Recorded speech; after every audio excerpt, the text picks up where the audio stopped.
बिरयानी सिर्फ एक व्यंजन नहीं बल्कि इतिहास, संस्कृति और परंपरा का संगम है। इसकी सुगंध, मसालों का मेल और लाजवाब स्वाद इसे विशेष बनाता है।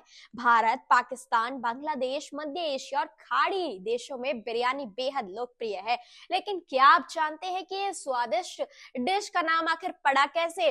इसके पीछे कई दिलचस्प कहानियां और ऐतिहासिक संदर्भ जुड़े हुए हैं। बिरयानी शब्द की उत्पत्ति फारसी भाषा से मानी जाती है।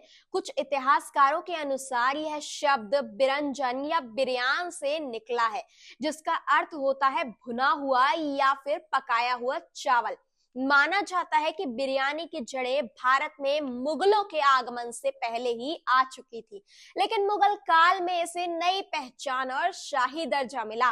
कुछ इतिहासकारों का मानना है कि बिरयानी की जड़ें फारस, जो कि अब वर्तमान ईरान में थी, और इसे मुगल आक्रमणकारी तैमूर लंग भारत लेकर आया था।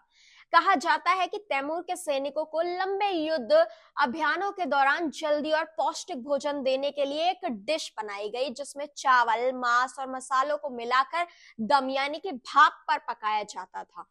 यह डिश आज की बिरयानी जैसी ही थी और इसे धीरे धीरे पूरे भारत में अलग अलग रूपों में अपनाया गया। बिरयानी से जुड़ी एक दिलचस्प कहानी तो ये भी है कि मुगल बादशाह शाहजहां की बेगम मुमताज महल ने इसकी उत्पत्ति की थी। कहा जाता है कि एक बार मुमताज बेगम आर्मी बैरक में गई, जहां उन्होंने सैनिकों को काफी ज्यादा कमजोर पाया। उन्होंने बावर्चियों को आदेश दिया कि सैनिकों को संतुलित आहार दिया जाए।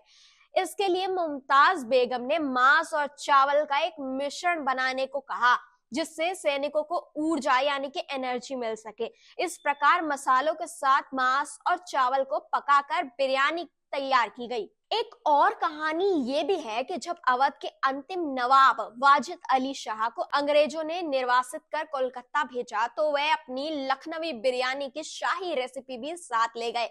लेकिन उस समय संसाधनों की कमी के कारण मटन की जगह असल में आलू का इस्तेमाल किया जाने लगा। यही कारण है कि आज कोलकाता बिरयानी में उबले हुए आलू भी डाले जाते हैं, जो इसे बाकी बिरयानियों से काफी ज्यादा अलग बनाते हैं। भारत में बिरयानी कई तरह की होती है, जैसे हैदराबादी बिरयानी, लखनवी बिरयानी, मुरादाबादी बिरयानी और कोलकाता बिरयानी।